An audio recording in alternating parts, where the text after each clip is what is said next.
All right, welcome everybody. What another lovely and beautiful day it is. I don't know how the weather is around y'all town, but around here in this Tennessee area, it is wonderful. So, first, I would like to say thank y'all for joining us. And for everybody, if this is your first time to this platform, we would like to uh, welcome you and hope you come back. My name is Anthony Hubbard. I am the host of the show. I am the owner and founder of Speak to My Heart Life Coaching. And for anybody who don't know what life coaching is basically me helping somebody else look at their goals and then help them improve their goals. And I do have my host with me today. My co-host is Stephanie Hollins Passmore, and she'll give her a little brief introduction. Good evening. Yes, I'm Stephanie Hollins Passmore. I am a licensed marriage and family therapist and mental health counselor, and I am in solo practice with my business, The Narrative Shift LLC, counseling and consultation. I help individuals find hope. Um, to work through some of life's more challenging issues. Um, Everyone has a fight and hurdles to overcome. And so at some point in their life, I assist with providing some hope, allow a safe space for individuals to narrate their stories of healing. All right. So, and today we will be discussing sexual assault prevention and the trauma that is associated with this. So, to discuss this topic, we are joined by Shanika Carr. She is a mother, a grandmother, and senior chief in the Navy who is a survivor of sexual assault. And she will be discussing her journey in book Rebirth of a Queen. Miss Shanika, thank you for being on the show and offering your story, your offering to share your story with us. How you doing today? I'm good. I'm good. I thank you and Stephanie both for inviting me to the show, and I'm excited. Uh, well, we're glad to have you. So before we get into our story, before we get into your story today, we're gonna define sexual assault for all the people who probably thinking what sexual assault is. So, and to me, I'd rather read this than to try to quote it off the top of my dome. I know it's big, but hey, let's not go there. So, this is a term that refers to a range of behaviors, including but not limited to a completed non-sexual sex act. So, rape, sodomy, and child molestation, or attempted consensual sex act and abusive sexual contact. So, with this sexual assault, it includes any sexual act or behavior perpetrated upon another without that person's consent or when they cannot consent. So, whether it's to incapacitation or age, mental state, or even a physical condition, which is odd to me to sit and think about somebody who is being sexually assaulted in a when they're mentally challenged. That's wild to me. And we didn't see like different movie clips or read some in the news that had people, victimizing uh dead bodies and stuff like that. So it's just like, wow, what is the world coming to whenever we sit to start seeing stuff like that? Uh, According to the Rape, Abuse, and Incest National Network, which is the nation's largest anti-sexual violence organization, they state that every 73 seconds, 1 out of 6 American women has been the victim of an attempted or completed rape in her lifetime. And that's about 3% of American men, or 1 in 33, have experienced an attempted or completed rape in their lifetime. A majority of child victims are 12 to 17. And of this staggering number of victims under the age of 18, 34% of victims of sexual assault and rape are under age 12, and 66% of victims of sexual assault and rape are age 12 to 17. Mind blowing. And 9 out of every 10 victims were female, and 55% were at or near the victim's home. So not only are we there experiencing this, it's right there. So with that, with all those statistics, Shanika, so hearing those stats, how does that play a part in your story? Well, hearing those stats, just looking at the ages, my my my victimization actually started when I was at the age of 9, and it actually started at home. So I can wholeheartedly relate to the stats, and it basically started with someone that was close to the family, and when you're young like that, and it happens at first, because you gotta think, this is back in like 1980s, 1989 is when I was 9 years old. I'm an 80s baby. So when I was 9 and this stuff was happening, it's not like it is in the world today where you see something that's of sexual content everywhere. So when I was growing up, you didn't really see it as much as you see it now. It's not on the billboards. You can't scroll on Facebook and see it. You can't, look at it or anything like that. So for me, when it initially started to happen, it didn't come out of the gate and automatically be something that, you know, violated me in a sense. It started as something small where, oh, the small touching on the butt, and I'm like, oh, we're just playing basketball, or we were outside playing on our bikes, or something like that. And then as the time went on and I didn't say anything, is when it progressed into full blown penetration. And then next thing you know, it was joined in by another family member. So at a very young age, I was violated by men, which just it just caused the hate and discontent when I was growing up, just to hate. I grew a strong sense of hate, and I would begin to. I didn't know how to deal with the emotions, so it came out in other ways. It came out in violence. It came out in anger. It came out in being disrespectful to any adult. That was the only way at the time that I knew how to deal with what was going on with me. And I know a lot of people will say, "Well, hey, was there an adult that you could trust?" It's hard to tell an adult that you trust when the person that violated you was an adult that you trusted. And then you think about it, you don't want to break up the family. You don't want to be the reason why the family is not getting together doing barbecues anymore, this, that, and the other. So all of these thoughts are going through my head as a 9 and 10 year old, and I now, as I'm progressing in age, now I'm starting to develop. So I was afraid that if I say anything, that I'll be the outcast.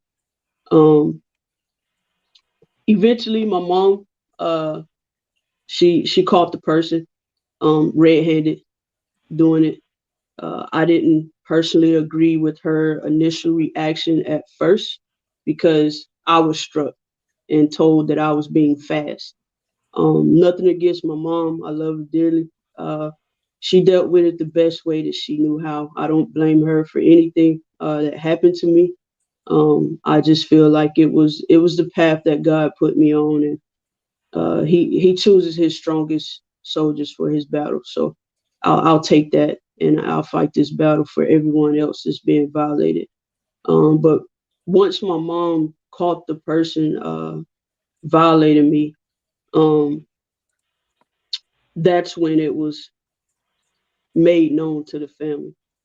Once it was made known to the family, a lot of it is still kind of like vague in my memory, because I did bury it for such a long time. But it, you could kind of sit some of the people kind of looking at you differently, when you go around, and then they're looking at you like, well, why this person isn't coming home anymore? Why this person is here? And I do remember the two family members, going away for some time. I can't quite put together how long that time frame was, but I do know that they went away for some time. I don't remember it being a long time. The way I kind of put my thoughts together is based off of incidents that would happen at school, or if something was happening, like say if it was basketball season at school and not track season or something like that. So that's how I kind of keep up with the time frame that it happened. That point, it just growing up was tough. It's it you think about, why me? You think about, you know, what did I have that everybody else didn't have? Why did I have to be the family member to get violated? You know, I had other cousins and, you know, sisters and all of that other stuff. Like, why, you know, you question yourself, and it's always like, why was I the one chosen? And it eventually progressed to, it just continued to happen. Even after they went away and came back, and finally, I just I left, and I joined the Navy. But prior to me joining the Navy, I got violated again, um, at 17.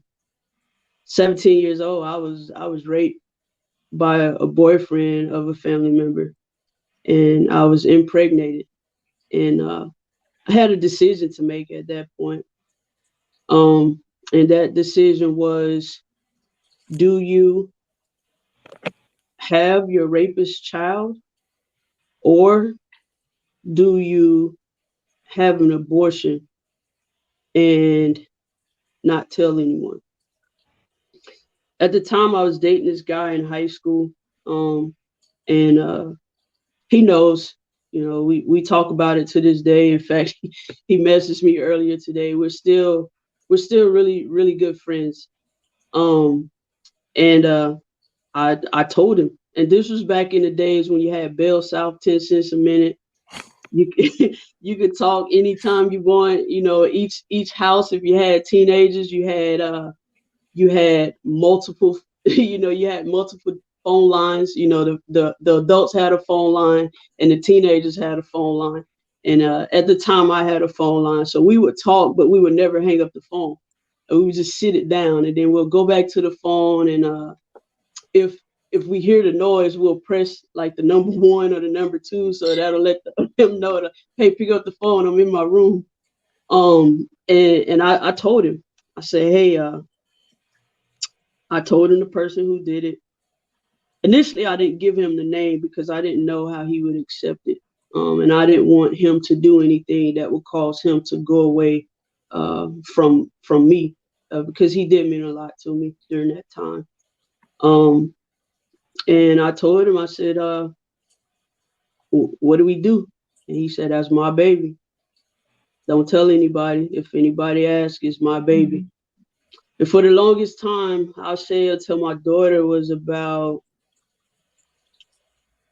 I'll say, let's see, I was first in the Navy.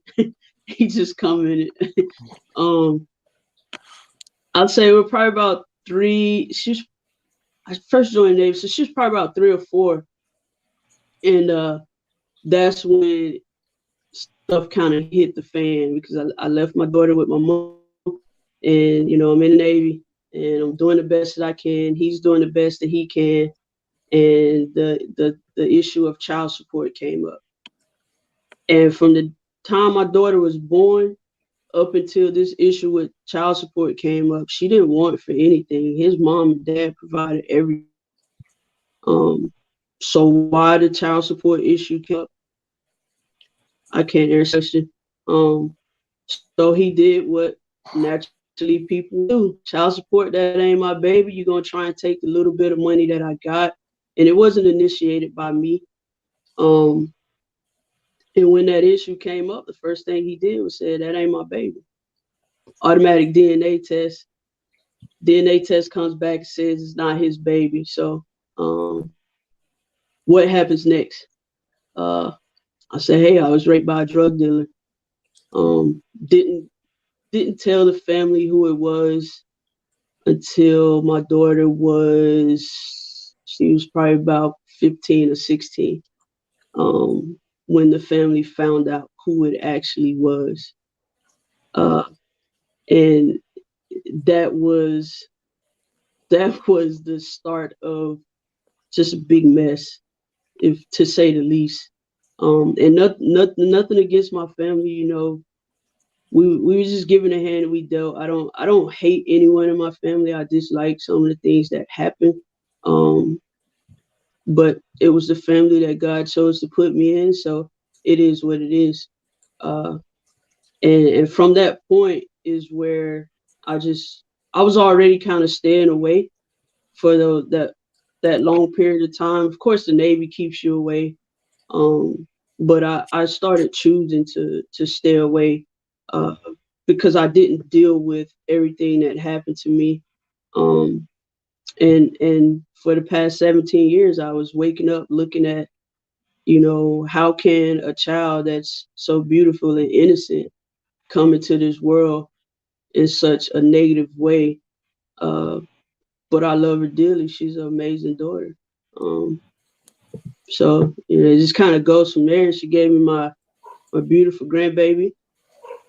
Um, so it's like, hey, what do you do? And you keep pushing. You point the finger and say, oh, it's your fault you left me here, or it's your fault you dated this guy, or it's my fault because I wanted to always go outside and play sports with the boys? Is it my fault that I wanted to play basketball? Is it my fault that I was the only house on the block with a basketball goal? No, it's not my fault. It's the person that violated me fault. Um, So I got a question for you. So okay. during your early years, hmm did you know of anybody that's like that was in your family that went through that same thing? Yes. So Yep. even then, you knew that there was other family members that was going through the same thing. Did you get a chance to talk to them, like during Oh, that time period? you mean while it was happening to me, was Right. it other family members? Correct. Um, no, I had a favorite cousin that I would always spend the night with, and when I got the chance, I would she's like my favorite cousin, and to this day, if I saw her, like we wouldn't miss a beat. It'll be like, hey, you haven't you haven't left. It'll be like we still sitting there playing with our, skeletor castles and stuff like that. So that's how Oh, that's how He-Man. long ago it's been. There it is. He-Man and She-Ra. That was our thing. Um, but none of my family members actually told me that it happened to them. Uh, my niece did end up. One of my nieces ended up telling me like later on down the line. I would say maybe 5 years ago that something happened to her, and I was one of the only ones in the family to believe her. Um, but to this day, I still think something happened to her just because of some actions that she takes. I pray for them, and I support where I can, and protect my peace and sanity is what I do. Can So can you share okay. a little bit? Can you share a little bit about your family of origin? Like we look at the statistics of like when child abuse occurs. So what was your kind of family dynamics at the time when you're growing up? My mom and dad was married. They were married for 22 years before they got a divorce. Um, I want to say I was in my teenage years, maybe 12 or 13.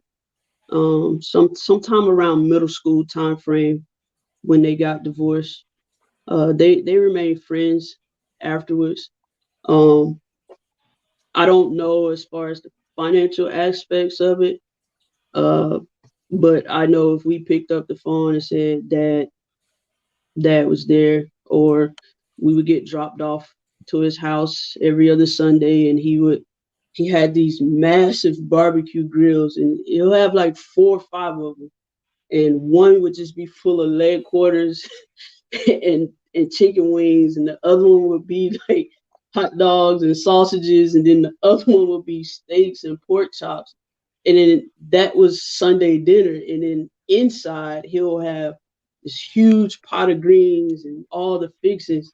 And it was just me and my two brothers. And he just got his food. So, and that was one of the things that we look forward to. Uh, Growing up, I do think that some things happen along the way. At some point, things kind of went to the wayside for a little bit, but I think it was just you know, two adults who had grown apart got divorced, and now the kids are kind of in the middle. But one thing I can say that my mom and dad both did was my dad never talked bad about my mom to us, and my mom never talked bad about my dad to us. So whatever beef they had, they kept it between them. And I definitely appreciate that I appreciate that from the both of them, even though my dad is not here today. So were So I they got a both working outside of the home? Like we're looking at like predisposition for you to like be exposed to sexual assault too. You know. Um, so of course, like when the divorce happened, so that left me and two of my brothers. I actually have three brothers and three sisters. But it left when the divorce happened. It left me and two of my brothers in the home with my mom. My two older sisters were raised by my grandmother until she passed away, and then they came to live with us. And then I have, people like to say a half brother and a half sister, but that's my brother and my sister. We have the same dad, different moms, but that's my brother and sister. Ain't no half. If we got half of the blood, is we still brother and sister. So I don't say step brother, step sister, half. And they were raised by their their mom. So when the divorce happened, it caused my mom to have to work a little bit more. So now we're forced to kind of, now I got to grow up a little bit more. What they call the latchkey kids. So one thing my mom did do is she would fight to not have to work at night so that she could be home with us. But unfortunately, stuff was happening to me during the daytime. It didn't necessarily have to be at night. And I think that was like one of the misconceptions, like, the monsters come out at night. No, it could be a, you know, bright sunny day outside, and I'll be getting, basically tormented for, a period of time until it's over with. And she invited the person that actually raped me. He presented himself to the family as if he was this great person, this law-abiding citizen, really soft spoken, goes to church, didn't say much. He would smile, when somebody said something, but he didn't talk much.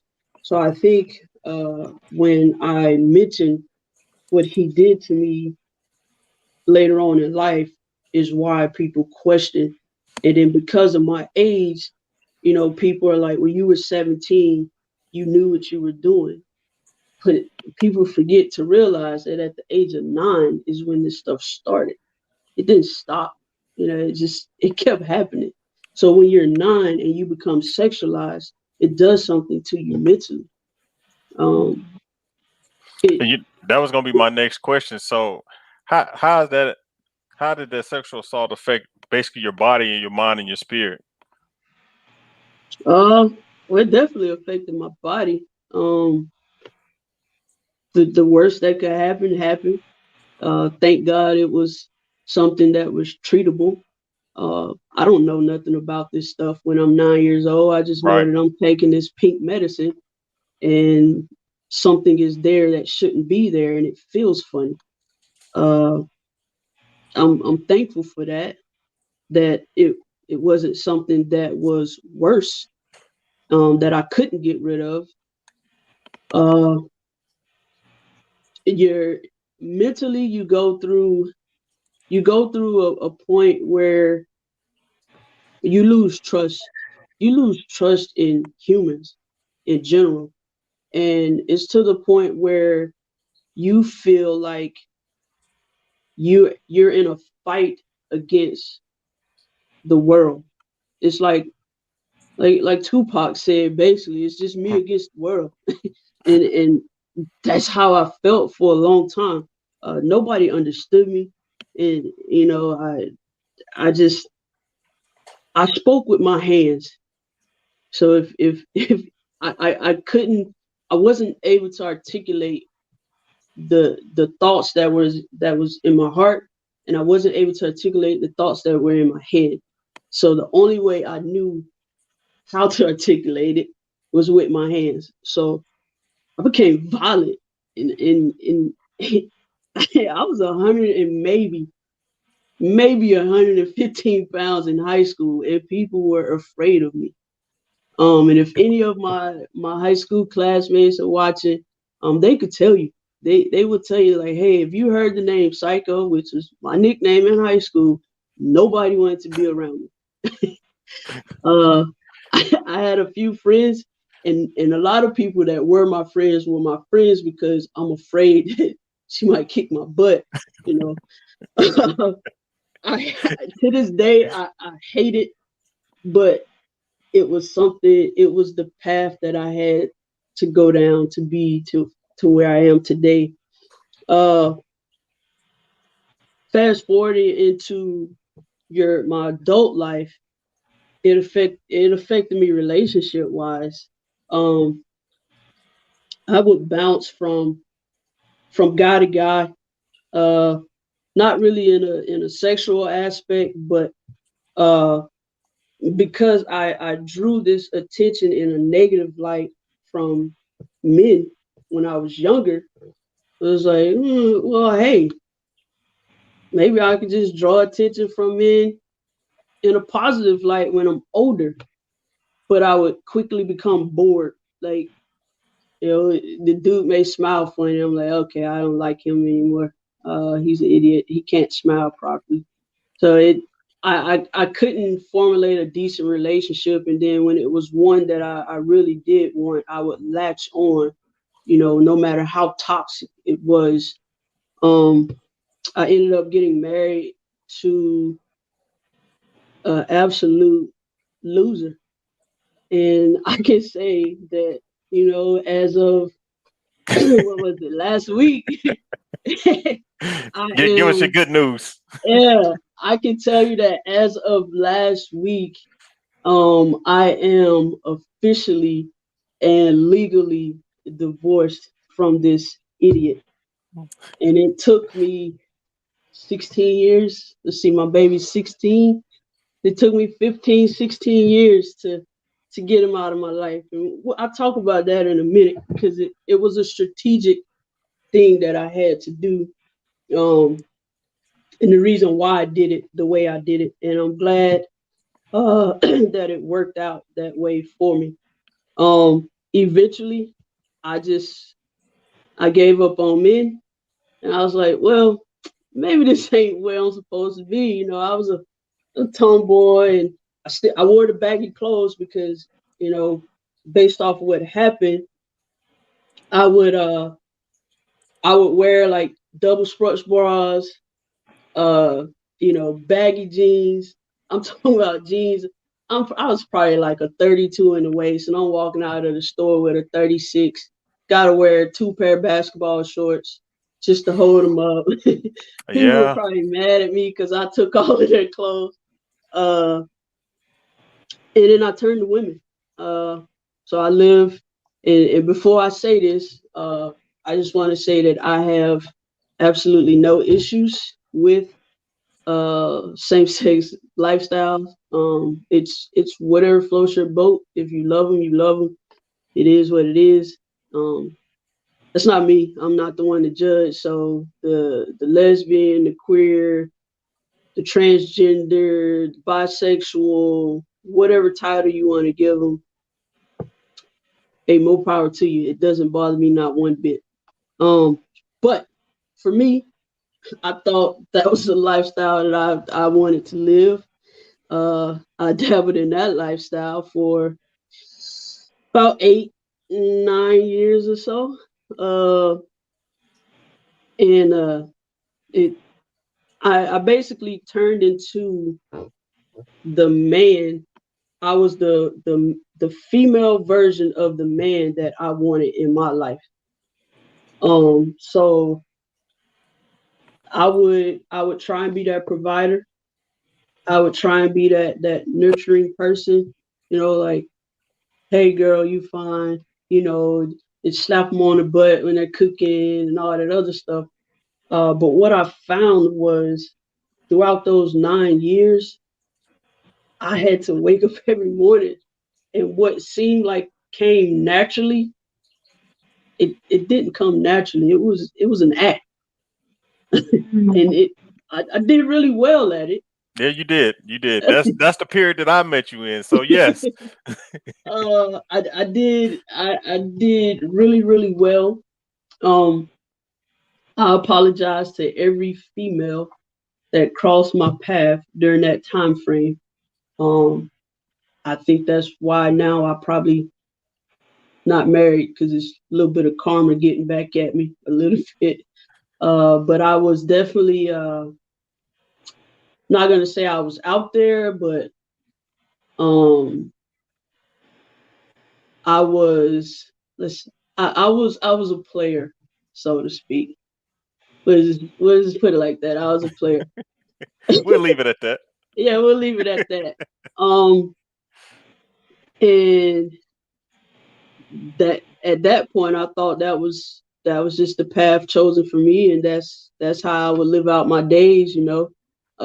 With you know being the stud of the relationship, so to speak. Um, and it wasn't a lifestyle that I wanted, and I what I wanted was happiness and someone to love me for me. If I wanted to put on a pair of Air Max, then let me wear my Air Max. If I want to throw on a dress and some heels, let me wear a dress and some heels. Don't force me to do anything that I don't want to do. If I want to wear a sports bra today and not my high dollar Victoria's Secret push up bra, then let me do that. I didn't want to be forced to be extra feminine. I wanted to do it on my own accord. Uh, I started dating this guy. Well, I wasn't dating him at first. He was more like a friend. And he looked at me one day and he was like, I just don't understand it. And I was like, what? I don't understand what you don't understand. You like girls, I like girls. There's nothing for you to understand. And he was like, you're a beautiful woman. I was like, how do you know? You can't see anything. And he's like, no, a real man can see this, that, and the other. And I'm like, whatever, dude. You can't see this. I got on cologne. I smell better than you. Like, I don't get it. Like, help me help you. So we ended up just talking, and just becoming real good friends, and I'm just for some reason I just got diarrhea at the mouth, and I just told him everything, like just threw it all on the table, like, hey, this is me, this is what happened to me, and thinking that that'll just go on and push him away, and it actually drew him closer. And I was like, well, maybe this is the guy that, wait, is this the guy God sent for me? Or is this the guy that God sent for me to help me get back to the other side? Because I would want to be on this side and be with men, but the guys that I was attracted to wasn't attracted to the basketball player. They wanted the girl with the big booty and walk outside in her sundress all the time, and this, that, and the other. And I was like, that's not me every day. If I want to put on jogging pants and go to the grocery store, I don't wear makeup. Chapstick. Is this all you're gonna get from me? You put makeup on my face, I'm wiping it off because it's gonna feel like something's on me like this. So that's just me though. Um, so I had a decision to make. I didn't want to be a player. I did ask this chick that I was with to marry me, but I didn't want her in my house no more. Um, and we were already starting to argue. I just couldn't figure out how to get her out of my house because I was with her for so long, and now we had meshed our finances. And in my mind, I'm like, wait a minute, if she leaves, can I still afford this? Or wait a minute, if she leaves, am I gonna come home to a cooked meal? I start analyzing this, like, am I with her for, you know, how she makes me feel, or am I with her for what she's doing for me? I came home one day and she was gone. I could tell she didn't take everything, but she had left. called her. We kind of argued on the phone or whatever, and one thing led to another, and I said, "Well, that's it. You left. I'm changing. You got 30 days to come get what you want out of this house. If not, that's it. And oh, by the way, that 2-carat ring that I brought you, you going to give me that too. You can give me that back, because that was under false pretense. She wouldn't get a ring back at first, so I got the ring back and I sold it, but I got the ring back. I missed out. Yeah, you missed out. It was a beautiful ring too. For my family members that saw it, it was a gorgeous ring. So any guy that's out there that's watching, to my future husband, you got to come better than 2 carats, because I've did that before. Just saying, Or I'll be happy with a getaway. What they call it, a getaway wedding, where you just go to a place and get married and you don't have nobody. There you go. That's the word I'm looking for. So they can just send you to up at the Compton, California, and you good to go? Hey, as long as it's pretty, that's fine with me. So eventually she left, and I had a decision to make, So I sat down, I had all 3 of my daughters, and I said, look, such and such ain't coming back to the house no more. And they looking at me like, okay. Now my middle daughter, Taterhead is what I used to call her growing up. Now she's Dee Dee, but she's still my Taterhead. So the middle one, and she's like we'll say the brains of the group, of my little crew. She says, Mommy, can I say something? She talks really, really proper. And we're all sitting there. And I was like, sure, kid, go ahead. And she goes, I never wanted you to be with a woman. I always wanted you to be with a man, but you seemed happy, so I didn't say anything, and that's why I didn't want you to come to any of my field trips. And then the oldest one gonna chime in and say, yeah, that's why. And I'm looking at them like, hold up, we ain't gonna make this about me. After all this time. Yeah, I was like, well, why y'all didn't tell me? So eventually, and then the youngest one, so my youngest daughter at the time, she was probably about 7 or 8, maybe 9, when I told her, and she looks, and with the most innocent and serious face, she says, wait a minute. She's like, so mommy, you're going to be a girl mommy now? And I like kind of, I was taken back, and I was like, what do you mean? And she says, well, you're a boy mommy right now, so are you saying that you're going to be a girl mommy? So the 2 oldest ones like, no, she is a girl. And she's like, no, mommy's a boy. She wears boy clothes. She has boy perfume. She has boy everything. So mommy's a boy. My mommy's handsome. And my youngest daughter would refer to me in male pronouns. Wow. I knew then that I was making the right decision, because at 9, if I didn't stop that, then I was going to send her out into the world thinking wrong about me. So I made a decision. I think it was maybe, a short time later, I went in my closet and I just dumped everything out of my closet. Every piece of male clothing. I called my nephews over and was like, hey, come get what you want. You can have anything out of the closet except my tennis shoes. But the suits, ties, Stacey Adams, cufflinks, cologne, and I didn't wear the cheap stuff. I wore the good stuff.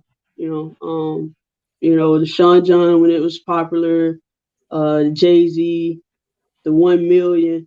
I wore all the stuff, the YSL, all that. Kenneth Cole. I had some go-tos. I said, just take it. I had hats. I had a hat like for every pair of shoes. So it's like, hey, it has my name stitched on the side, but you just take a razor blade to it. You can take the stitching out. It'll be fine.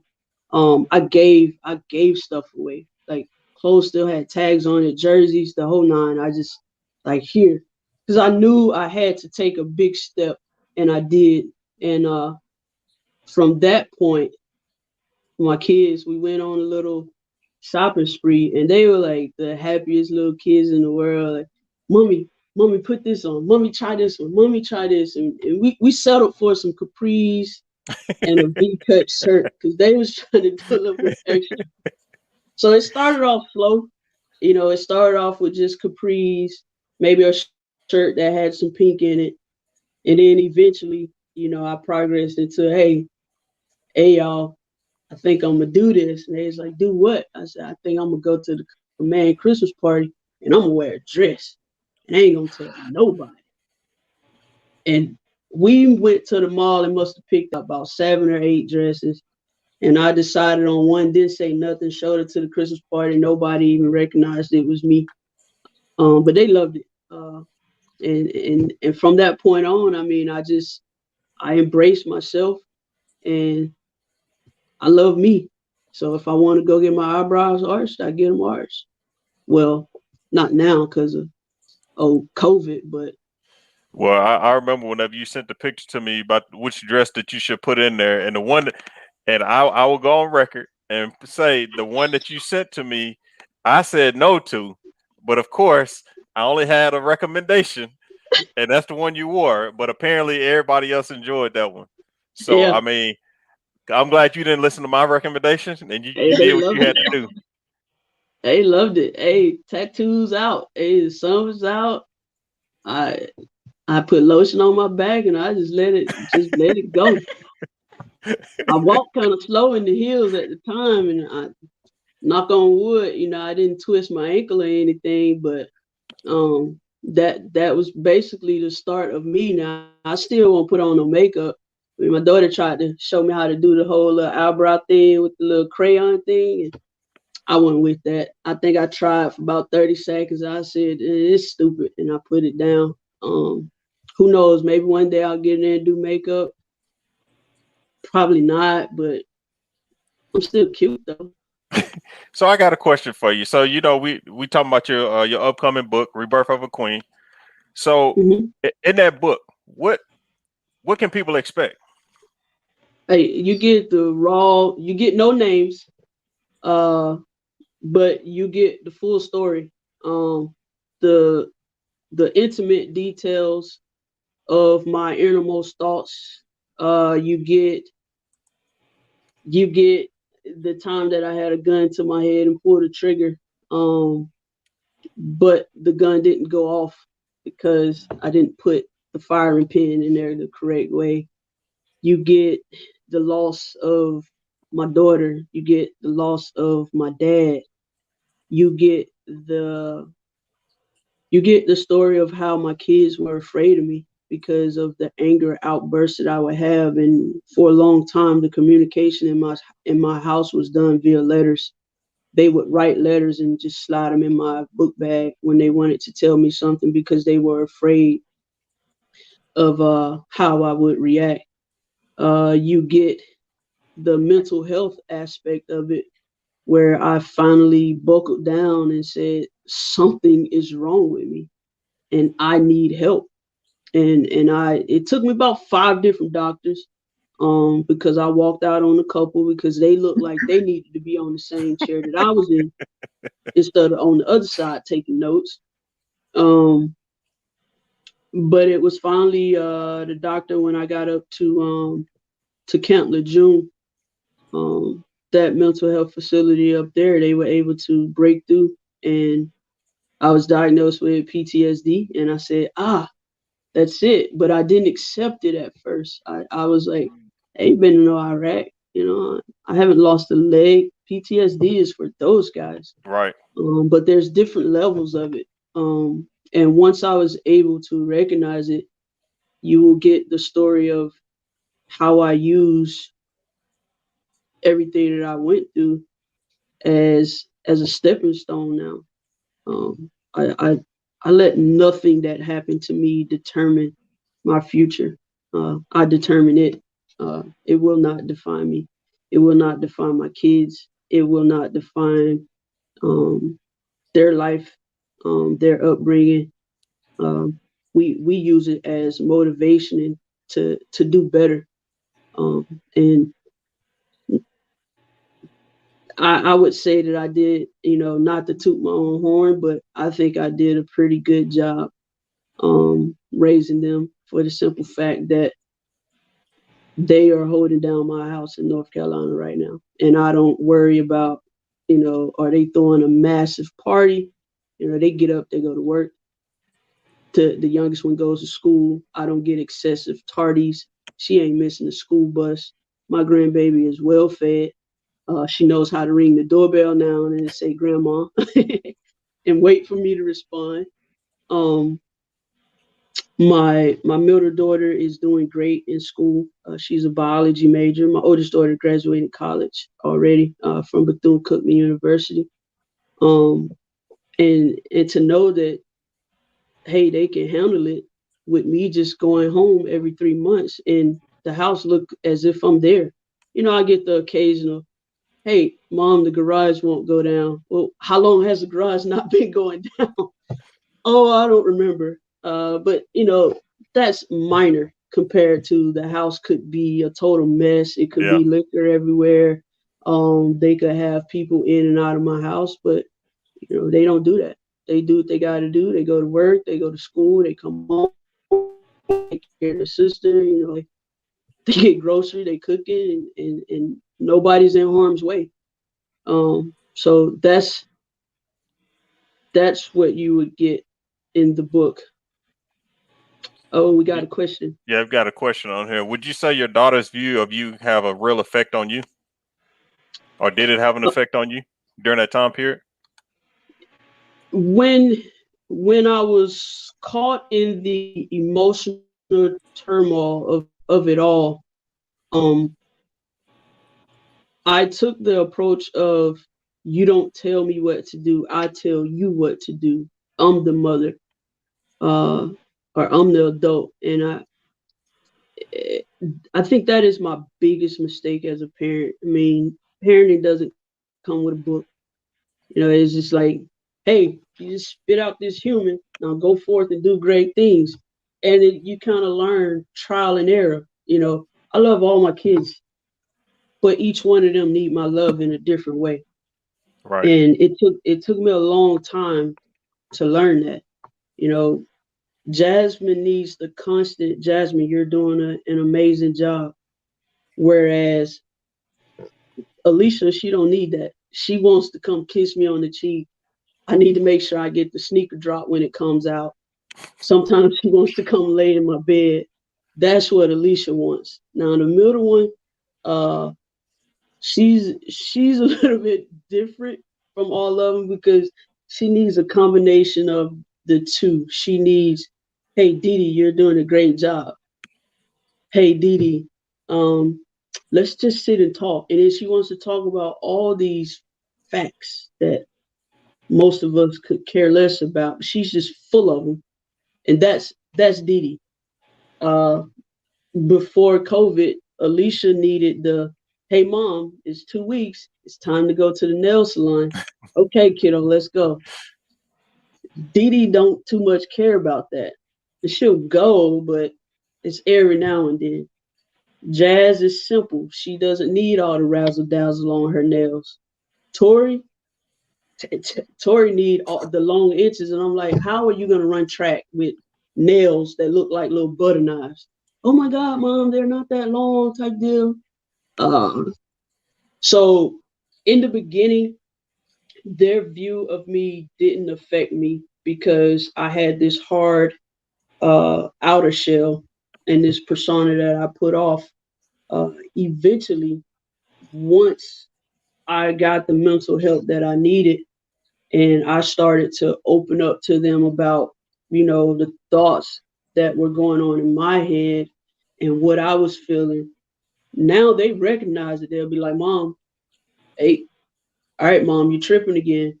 Mom, is everything okay? So they could sense it ahead of time.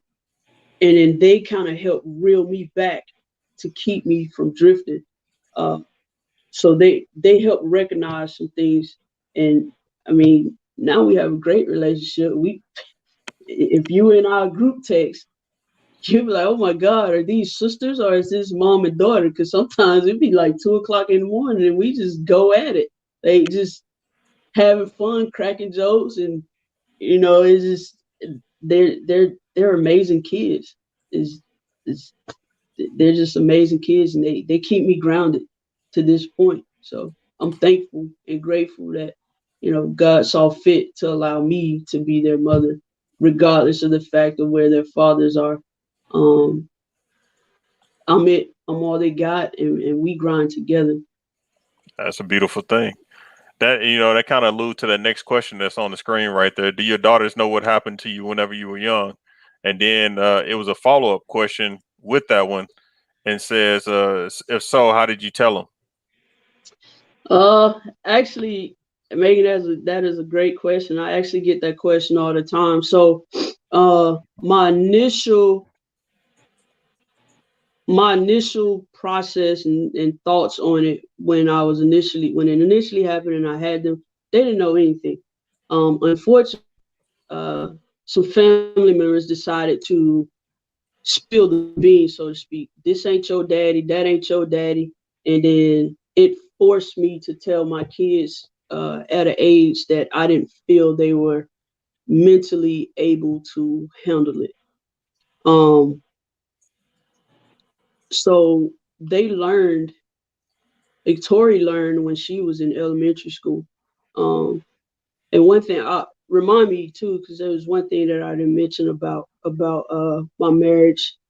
Um, But she found out and she didn't understand. And she's like, Mom, what does this mean? And why do they tell me this? And why are they saying this about you? So I had to kind of sit my kids down and tell them things that I didn't want to tell them until I felt like they were, mentally ready to handle it. And once they learned, um, they didn't have hardened hearts towards the people because they know the names and they know the people. And I wanted them to know the names and I wanted them to know the people because at some point, God is going to see that it's time to call me home. But I wanted them to be aware of the people that were out there and to protect each other. Should it be a family reunion or a funeral or a family gathering, then hey, if you see this person, keep an eye on your sister. You don't gotta make it, known, but if this person is around, you and both of your sisters are together. Do not let one out of the eyesight of the other one. If you go to the bathroom, one goes to the bathroom and the other one stands outside of it. Do you understand me? Yes, ma'am. Um, if this person does anything to you, you let me know right away. Do not hide it. Let me know right away. I will protect you. If anybody touches you, you let me know. I will protect you. Um, so they did. And I'm thankful that I had that conversation with them because unfortunately, at the age of 9, and disclaimer before I put this out there, my daughter knows, and we talk about this all the time, and she has definitely given me permission to say, Mom, it's okay. I can handle it. So at the age of 9, I was married and my husband, and I have to say this a certain way because of the way that the case was handled. Allegedly, my husband, who I was married to, molested my daughter while I was overseas on a tour of duty. Um, you could say it was a motherly instinct, but I was calling home and the conversations were getting shorter and shorter. The kids were never available. They're spending the night with this person's house, and I'm like, they didn't do this when I was here. So why are they doing it when I'm not here? All you need to do is get up, go to work, take kids to school. So I went to my chain of command and I told my chief, I said, Chief, I need to go home. And he was like, why? I said, I think something at home, but I don't know what it is. And this little piece, oh, if you think your husband's cheating on you, then there's nothing you can do about it. Let's just say a turned over desk or two, a broken Those cell violent ways phone. came out. Let's just say I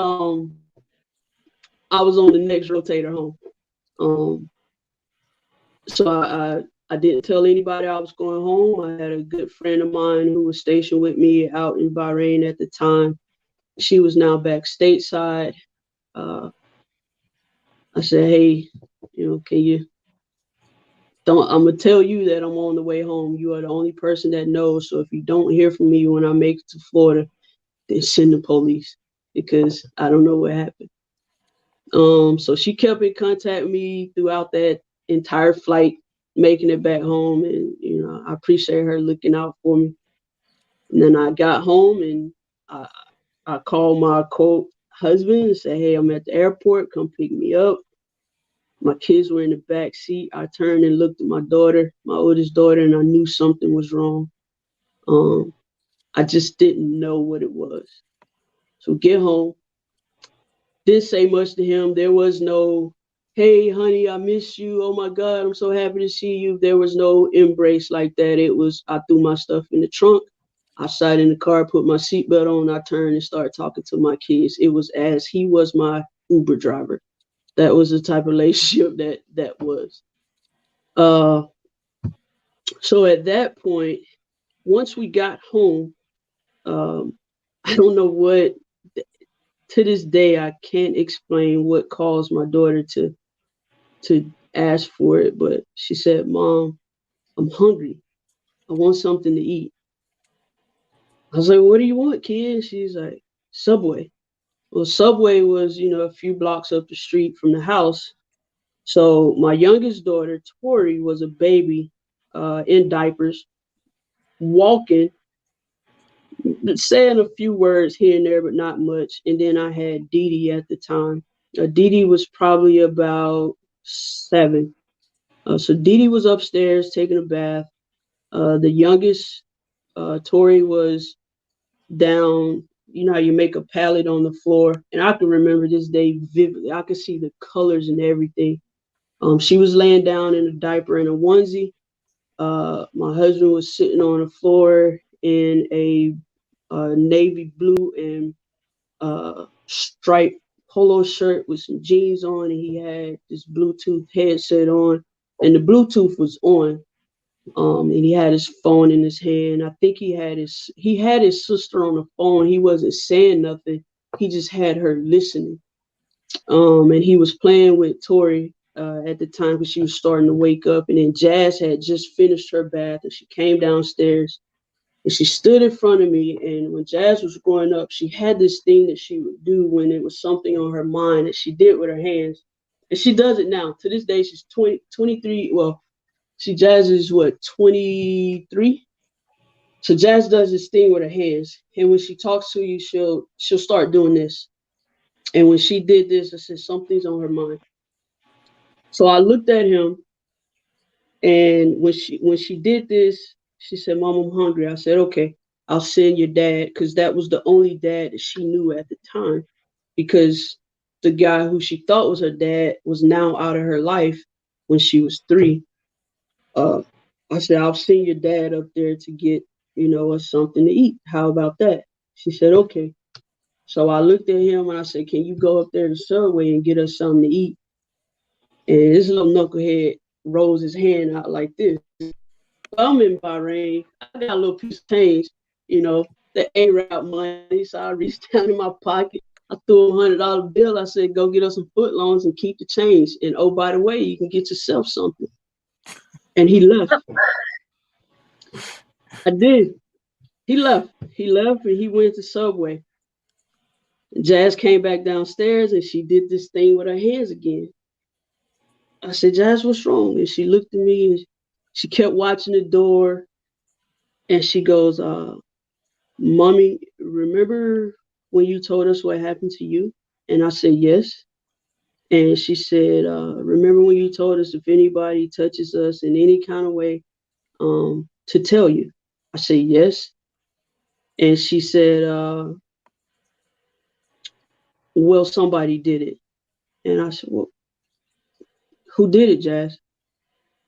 And she paused and she hit the hand thing again. And she goes, it was Daddy. And she just looked at me like, oh my God, what did I just do? Because I froze. when she said it was daddy. And I said, well, what do you mean it was daddy? And I said, well, now in my mind, you don't want to believe that you took a vow to God and brought something or someone, or he could be a something, into your home that would violate your child. And instantly my entire body got hot, and I felt this sheer anger come over me. And I said, well, wait a minute, maybe you're overreacting. And then, I had all these thoughts in my head, like, well, no, this happened to you. Just let's just wait. Let's ask questions and then go from there. So I said, well, Jasmine, just tell me what happened. And she said, well, he took me in the room and he would come in my room when Dee Dee was asleep and he would do stuff to me. And when she first told me, she didn't give me all the details. She gave me enough to let me know that something wasn't right. And I said, did you tell anybody? Did you tell anybody at your school? She said, no, I told Dee Dee. And Dee Dee said that she was going to tell you the next time you called home, but you never called. The phone calls had stopped because he was intercepted and wouldn't let me talk to him. So I go upstairs.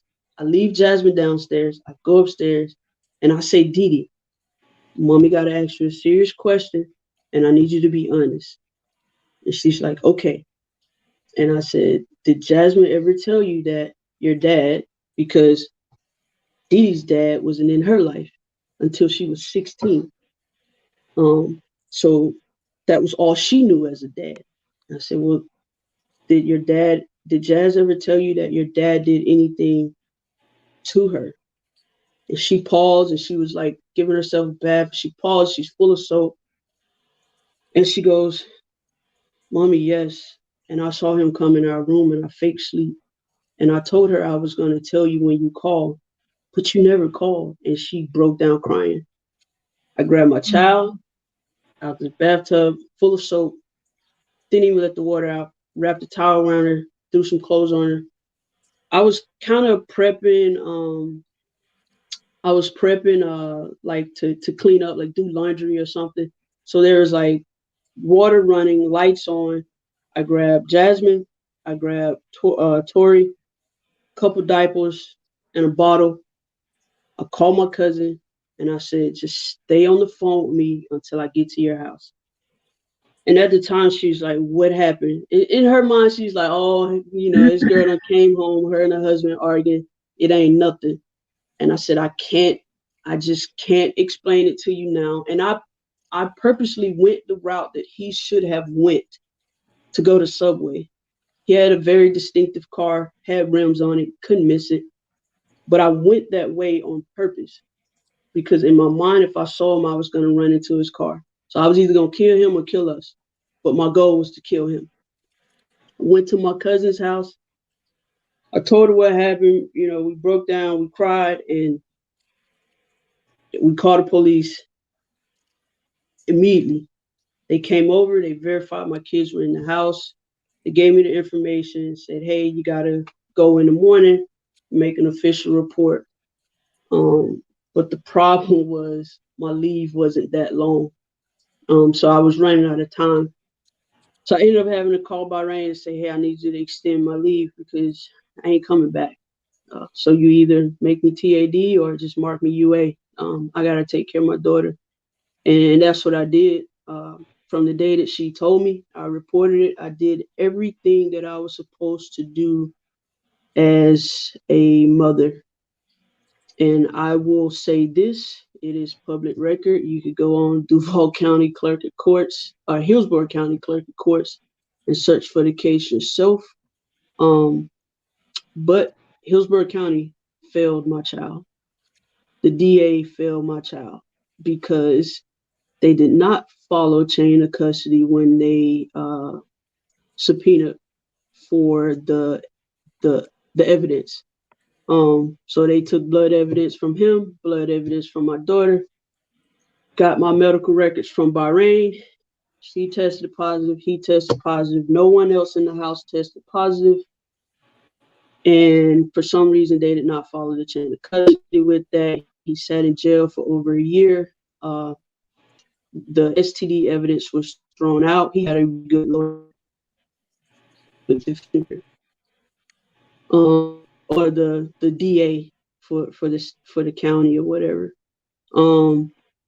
Sat in appeals court for about 2.5 years. I immediately got my daughter counseling, because I knew what it had done to me emotionally growing up. And although I didn't get counseling right away until my adult age, I didn't want that for my child.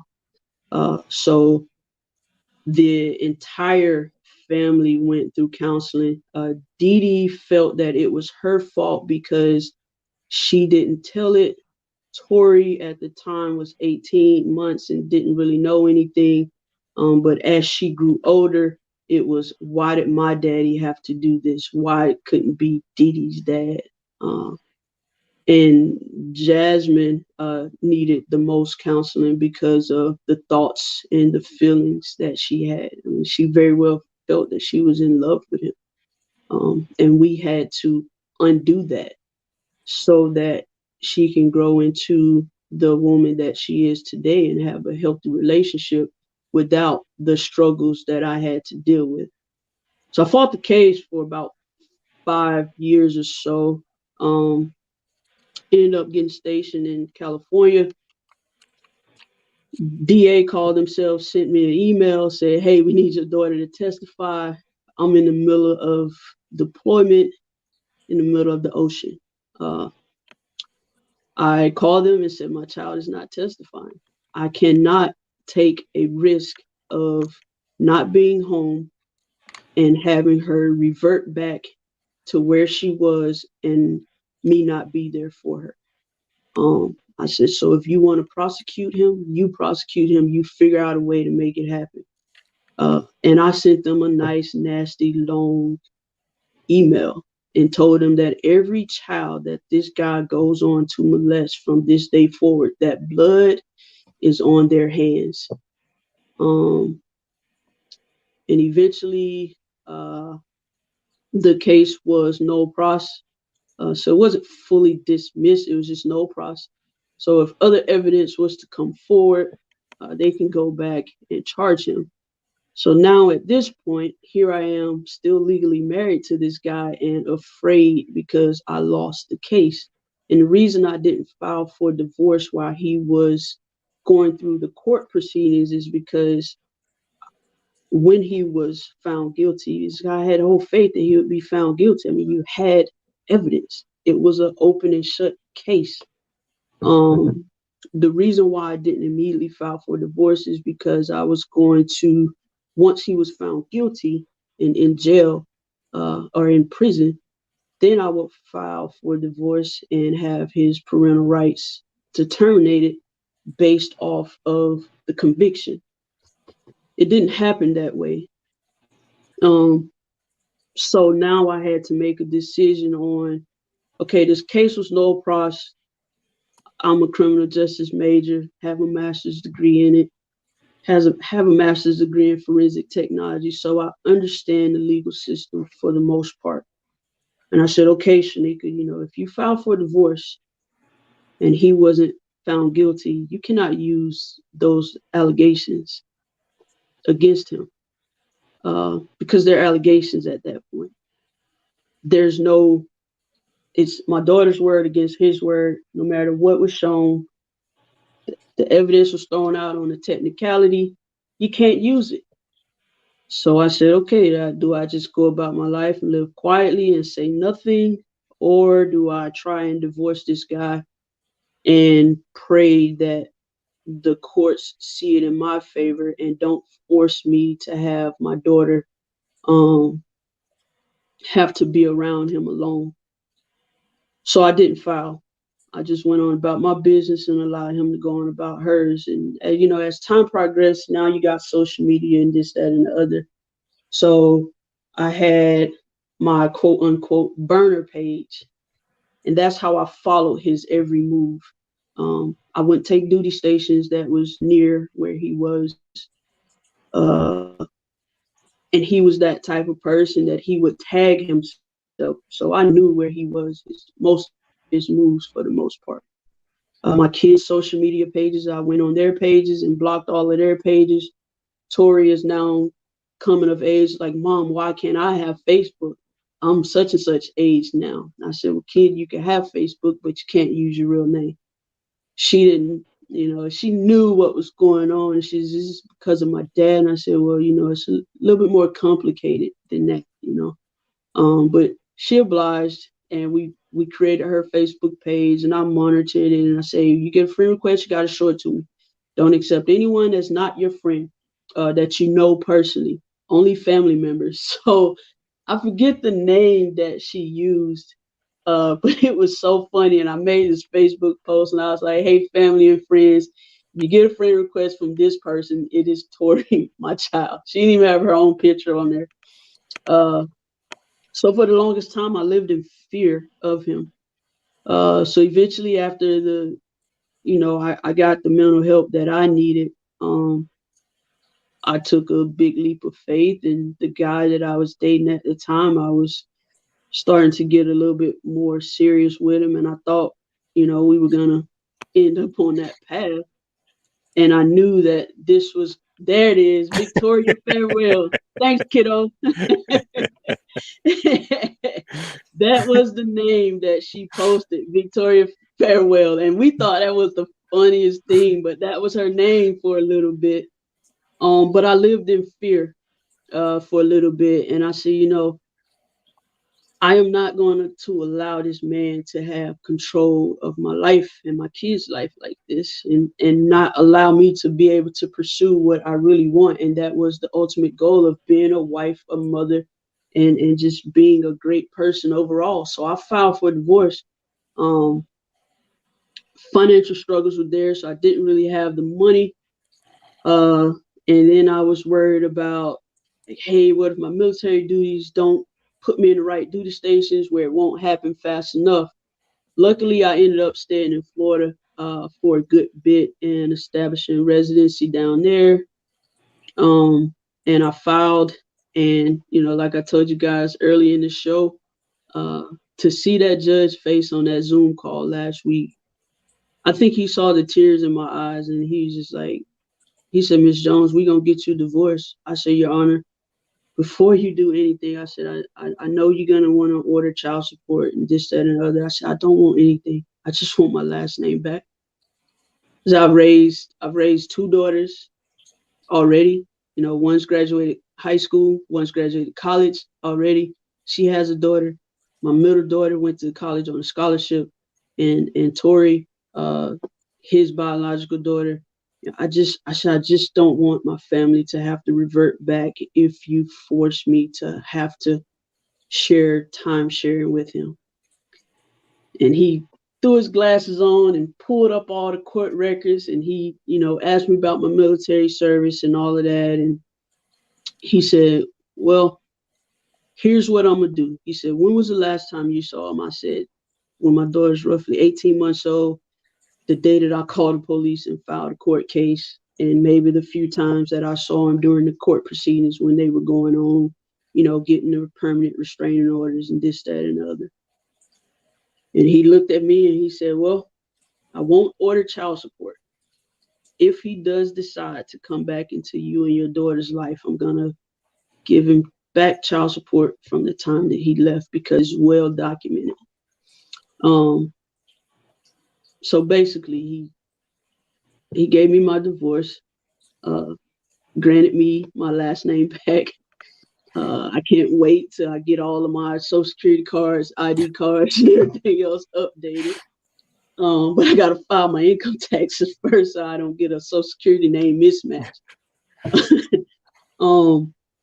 But he granted the divorce, and that was probably the happiest moment in my life other than child support, because that was the last door that was open to the turmoil in my life.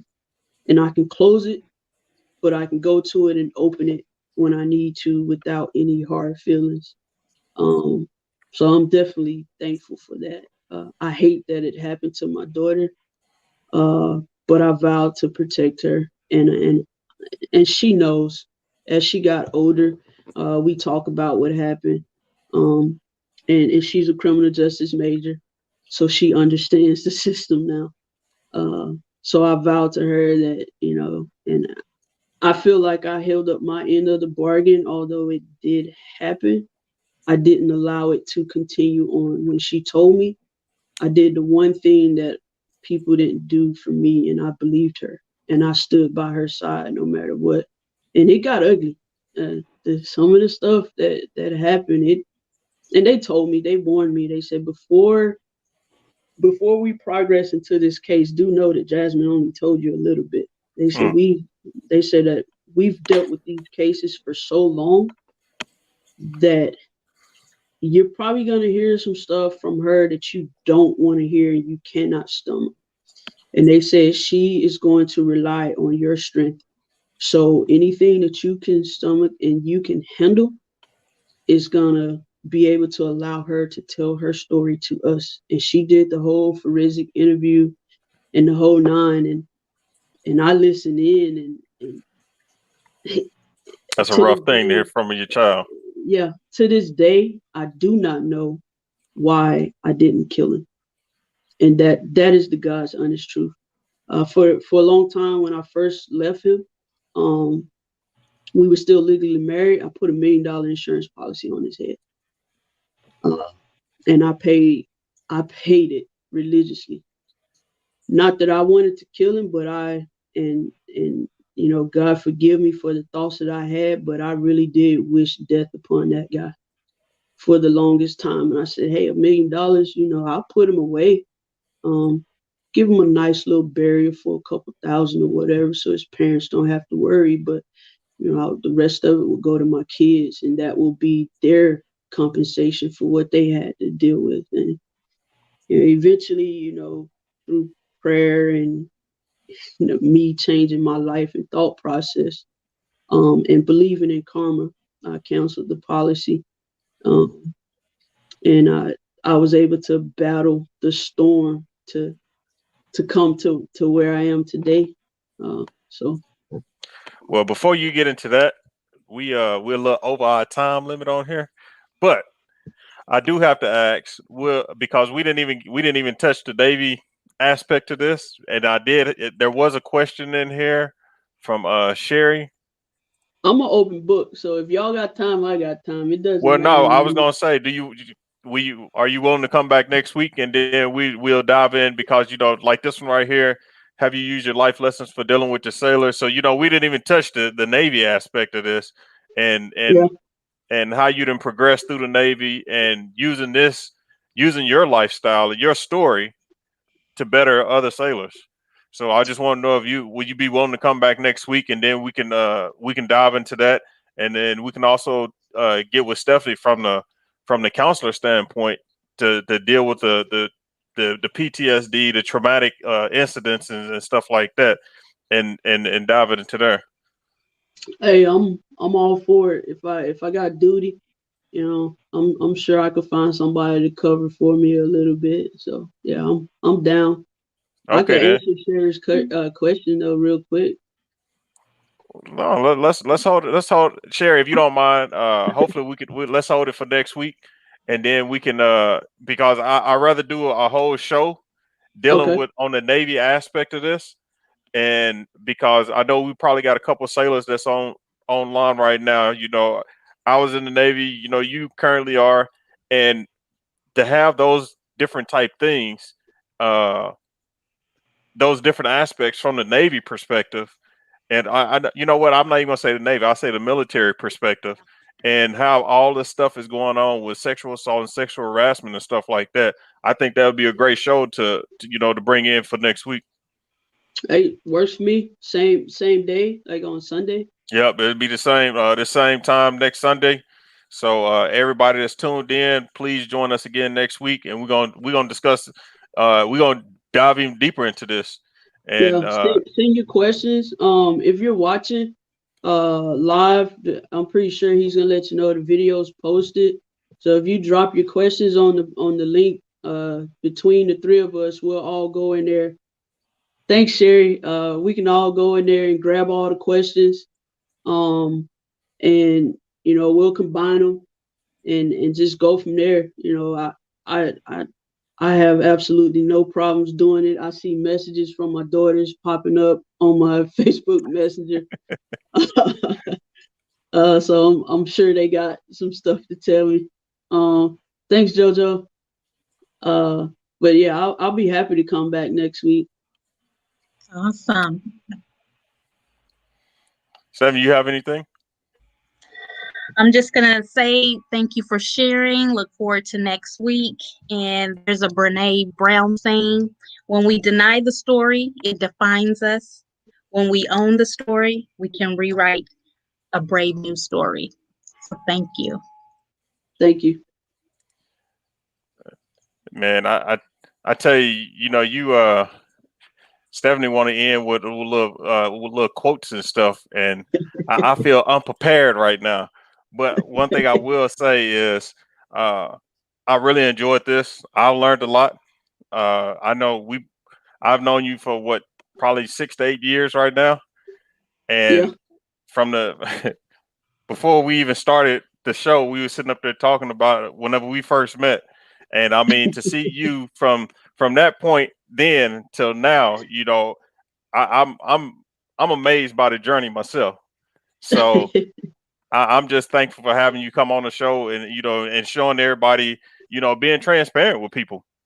I Yeah. mean, I think that's one of the things that we don't see often is transparency with a lot of people. And with a topic like this, you need to have some type of transparency, because in order for us to grow from this right here, you need something.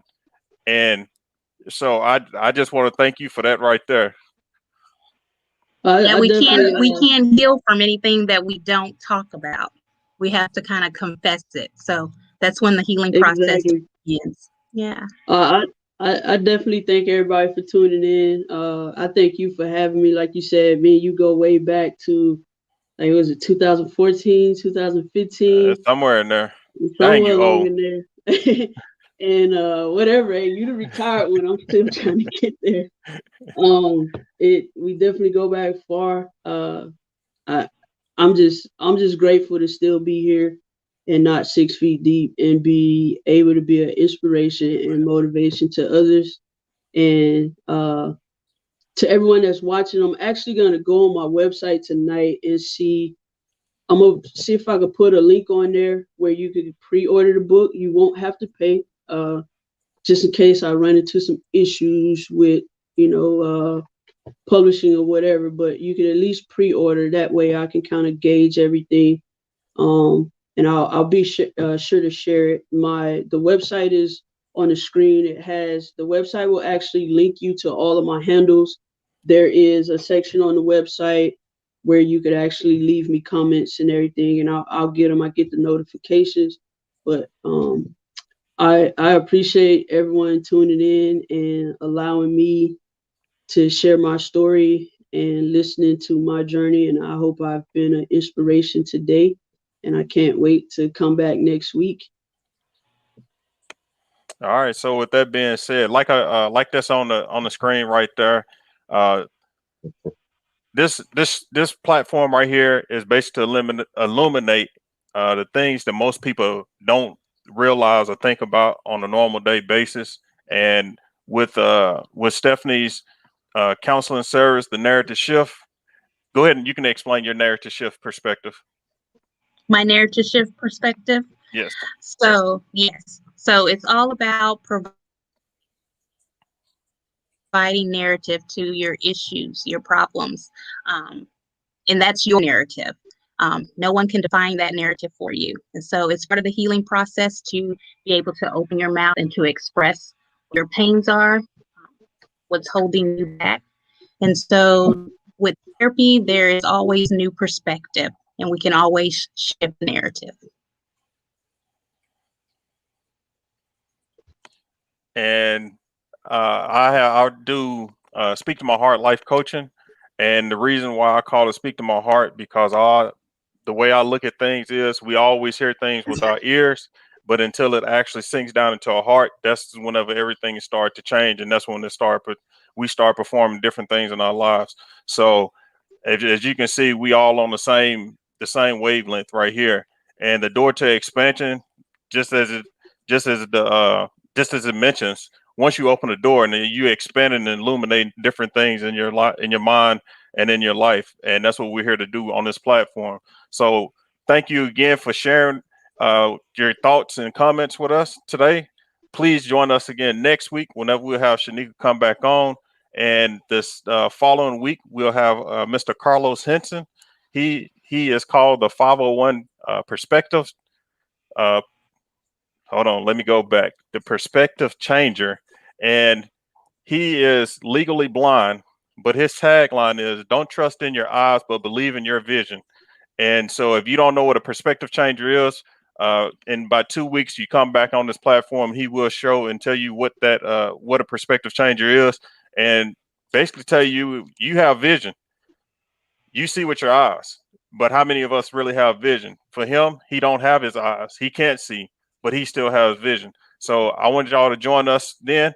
And until then, hey, have a great night, and we'll see you next week. All right. Good night.